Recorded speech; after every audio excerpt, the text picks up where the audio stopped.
যদি a by B সমান C by D সমান ই বাই এফ হয়, তবে প্রমাণ করো যে প্রত্যেকটি অনুপাত সমান L A to the power N plus M C to the power N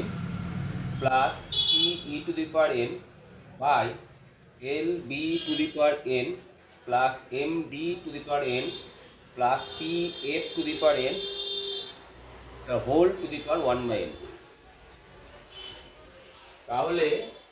a by B সমান সি বাই ডি সমান ই বাই এফ সমান কে ধরি, কে নট ইকুয়াল টু 0, অর্থাৎ a সমান b কে, সি সমান ডি কে, ই সমান এফ কে। তাহলে এবার রাইট হ্যান্ড সাইড কি আছে, L A to the power n n C to the power n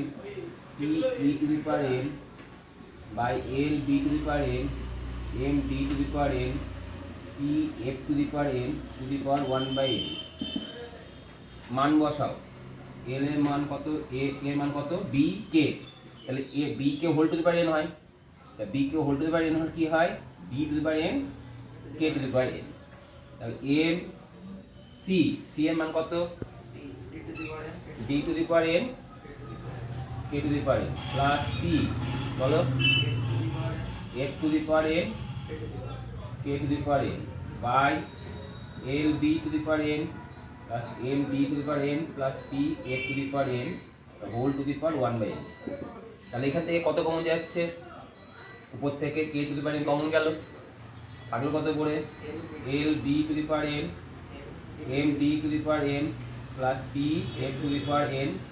নিচে যেটা ছিল সেটা লিখে দাও, L B to the power n M D to the power N plus P F to the power N, the total whole to the power 1 by N. এবারে এই দুটো কী হলো, কেটে গেল, আর হলো কত, K to the power n into 1 by n, কেটে দিলাম, এদের কত আসলে হলো কে। প্রতিটা অনুপাতের মান কত ধরেছিল আমি, কে, তো মিলে গেছে উত্তরে, উত্তর লিখে দেবে লাস্টে, অর্থাৎ প্রত্যেকটি অনুপাত এর সমান প্রমাণিত।